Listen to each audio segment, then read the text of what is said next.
Hey guys, welcome back to a new video. So in this video we will implement the full functionality of our user tracking. That means we will get the user's location on a consistent basis and then simply save those locations to be able to later observe on changes on those locations. So whenever we get a new location by the user, then we can simply react to those changes in our tracking fragment. And to be able to observe on those changes, we will have live data objects here inside of a companion object in our tracking service. So we can easily observe on those from the outside.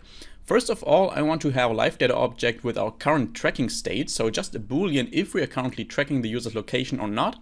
That will be a val is tracking. And we're going to set that to a mutable live data of type Boolean. So we will just, whenever the tracking state changes, post the new value inside of this is tracking live data, and then we can observe on those changes from the outside.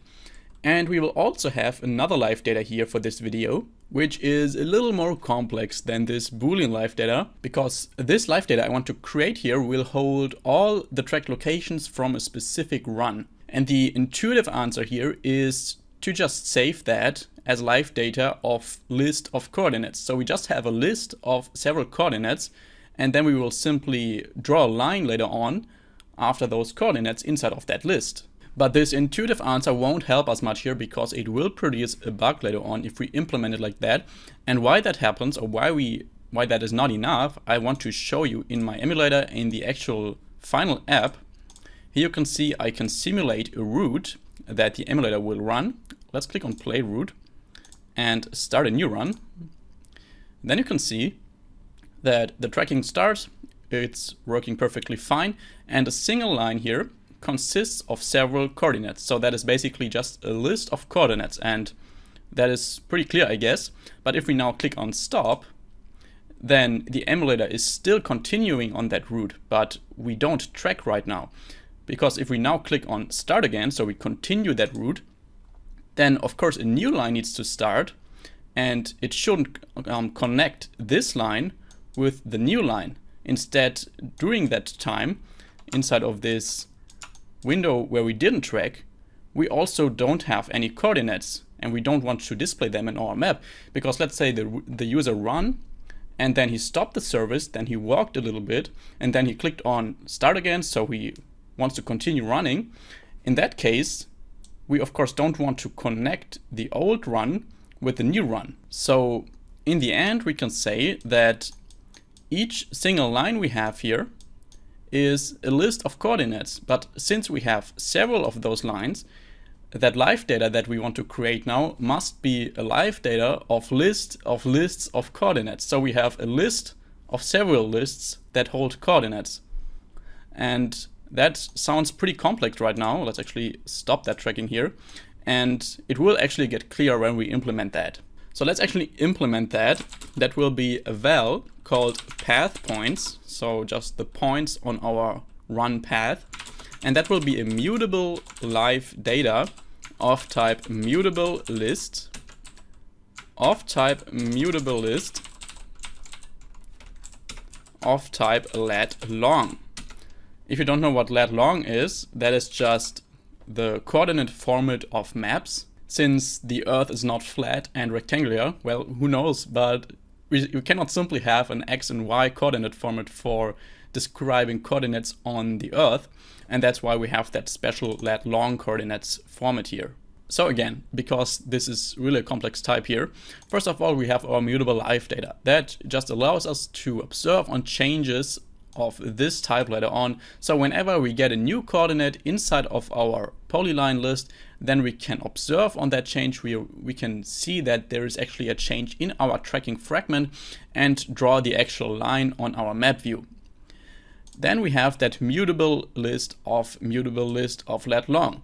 One mutable list of lat long here is just a simple polyline, just a line of coordinates on our map. And since we can stop our service and resume it, we simply have several polylines, or we can have several polylines in our map. So we have a list of polylines. I think if we describe it like that, that immutable list of lat long is actually a polyline, then it's much clearer. So what we could do here is actually define a type alias for that. That is just a different name for that complex type. And we can do that by writing type alias, and let's do that for a polyline and define that as immutable list of lat long. And then we can also have a type alias for several polylines. So polylines is equal to immutable list. And now we can say immutable list of polyline. And if we now take that whole block here and replace it with polylines, it's actually much clearer. So I hope that is clear now. And since we just created that live data here and here, that live data just doesn't hold any value right now. And that's why I want to create a function here that just posts initial values inside of those live data objects. So private function post initial values.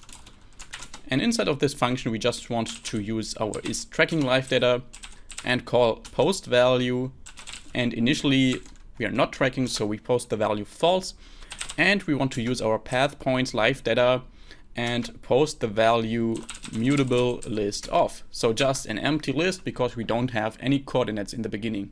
The next function we want to implement here is a function that adds an empty polyline, so an empty list of lat long coordinates at the end of our polylines list. Because when we pause our tracking and then resume it again, then we simply need to add that empty list first before we can add coordinates in it. And let's actually do that down here. That will be a private function add empty polyline. And we are going to set it to a path points dot value. So the value of that live data that is, in this case, our whole polylines list. So all of our polylines. And we call that apply on that. And here we can just call add. So we want to add a list to that path points. And we want to add an empty list. So just mutable list of. And then afterwards, we want to use path points dot post value and use this because we're inside of this apply block here. This refers to this current polylines object, and because we added that new polyline, there is a change. So we want to post the new value of that. So our fragment will be notified about that change later on. But what could also happen is that this value is null. And in that case, we won't execute that block, so we won't add an empty polyline. In that case, we also need to take care of this case in case it is null, because then we simply want to post the initial polyline, so just the first empty polyline. Let's use path points dot post value mutable list of type mutable list of. So here we just initialize our polylines list. And we also add the first empty polyline inside of that list. So we can easily add coordinates to that and start the tracking. And then we can simply call that add empty polyline function inside of our start foreground service function, because when we start our service, we of course want to add that first polyline, that first empty polyline. So simply call that function at the start of that start foreground service function. And now that we have that function that adds an empty polyline at our polyline list, we also need a function that adds a coordinate to the last polyline of our polyline list. And for that, I will create another function, a private function at path point. And that will take a location as a parameter, which is of type location. That is just very similar to a lat long coordinate, but it holds more information about a specific location. But we only need the latitude and longitude coordinates of that location parameter here. But that's just the type that we get later on when we get the user's location. So inside of this add path point function, we want to check if that location that we got here is actually not equal to null. And I forgot to make it a nullable type here. That is important because the locations we get later on will be nullable too. So we simply use location and check with lat if that is not equal to null. So if we go inside of this lat block, then that means that location is not equal to null. And now, as I said, we have lat long coordinates inside of our polyline, inside of a single polyline. And here we have a location, and that is not a lat long coordinate right now. So we somehow need to convert that, but that is very easy to do. We just have a val position and set it to new lat long. and that consists of two parameters, the latitude and the longitude. We can get the latitude by writing location.latitude and location.longitude. And now what we want to do is we want to add this position to the last polyline of our polylines list. So we will use our path points live data again, .value $.apply. So we make that null check here. And here we want to get the last polyline of that. And since that is a mutable list here, we can simply use last here to refer to the last index of that list. And since that last index is also a list of let long coordinates, we can add a new coordinate here and simply pass our position. And since we changed something in our path points live data, we also want to post the new value, so path points.post value, and simply write this. And that's already it for this add path point function. The next step is to define a location callback, because to actually get those location updates, what we will use here is a so-called fused location provider client. That is just something that we can use to request location updates. So it will basically deliver us on a consistent basis with new location updates whenever the location changes, or we can set an interval for that when we want to get a new location update, and then simply deliver them to us. And for that, we will just need that callback to get the actual location results. Let's define that up here. Val location callback, which is an anonymous class, so of type object : location callback. Call the constructor here, and here we press Ctrl and O, and we want to implement that function on LocationResult.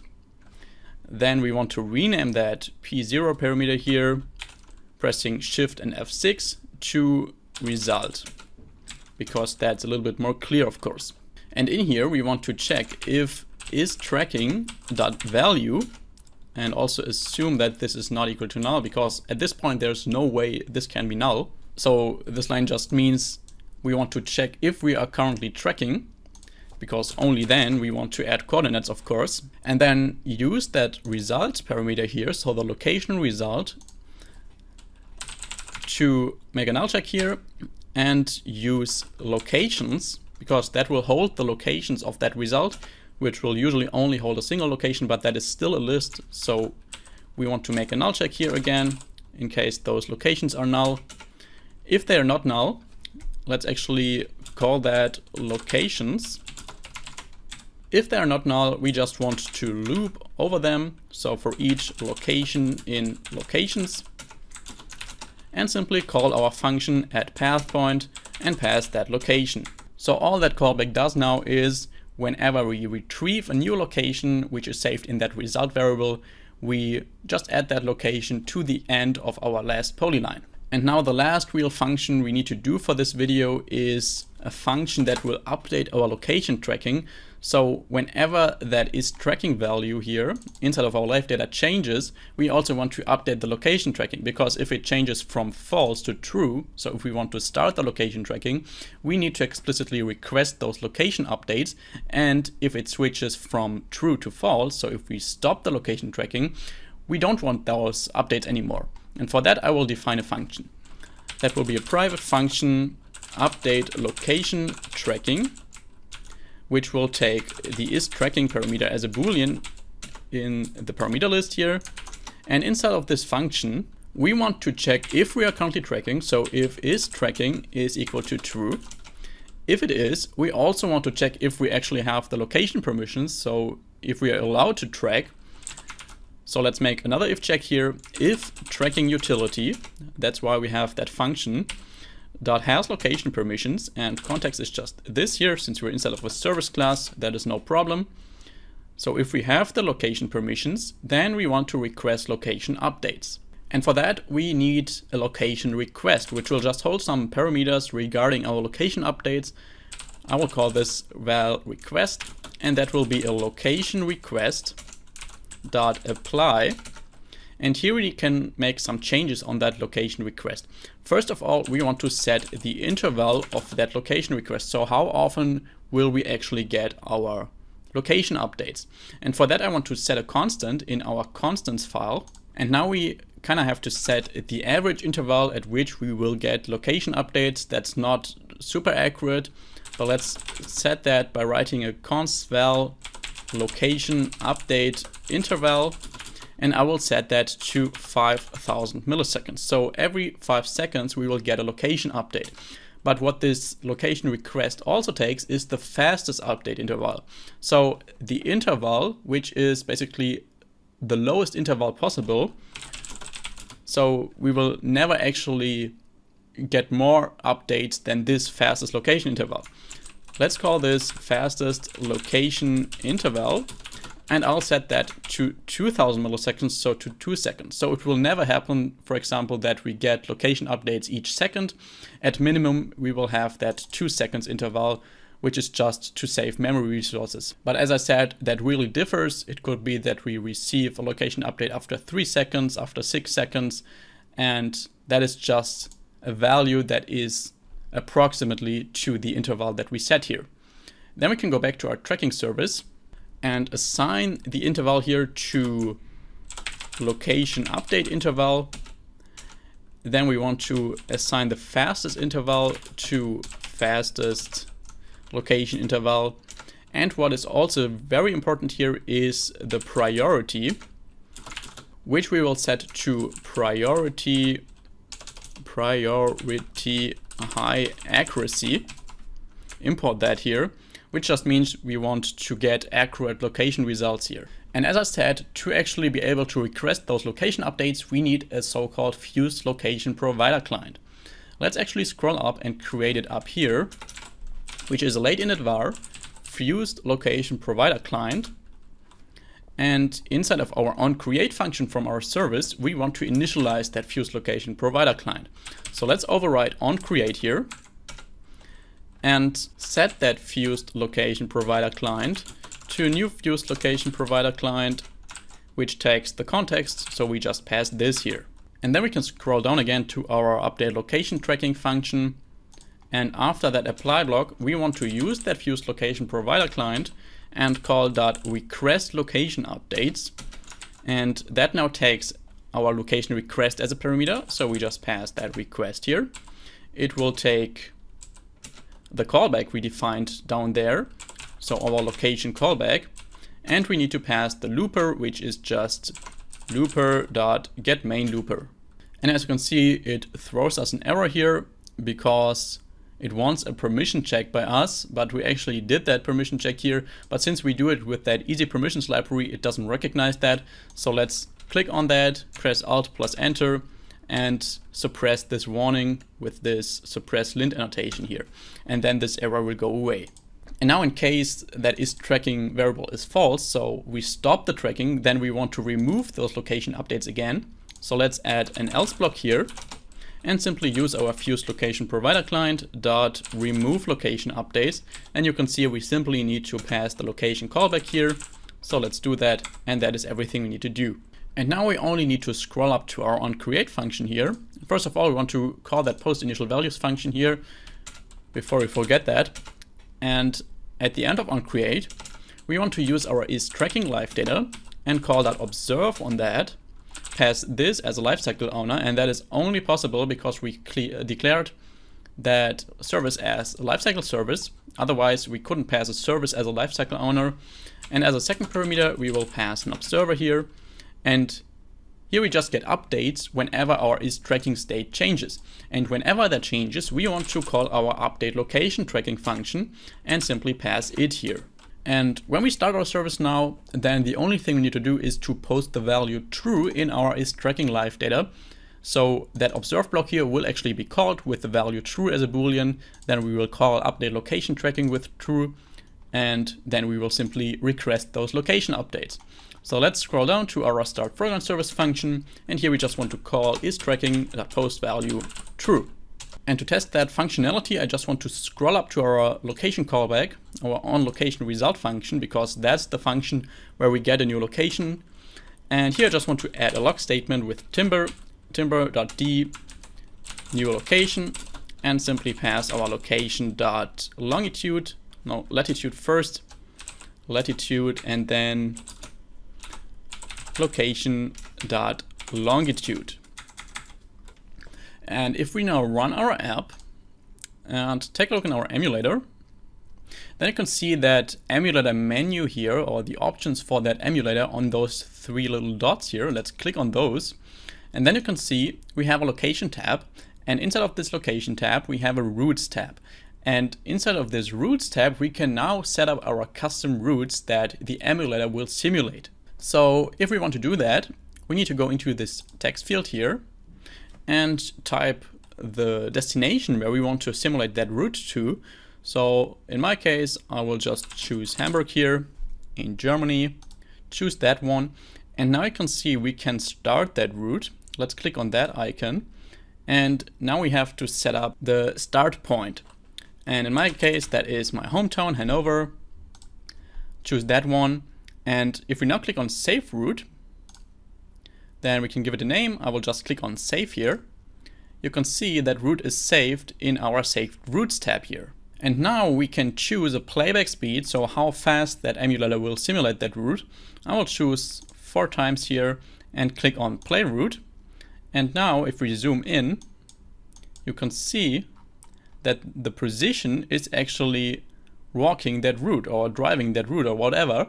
And if we now go into our emulator, we will actually receive those location updates. Let's open Locate here and choose the correct emulator, of course.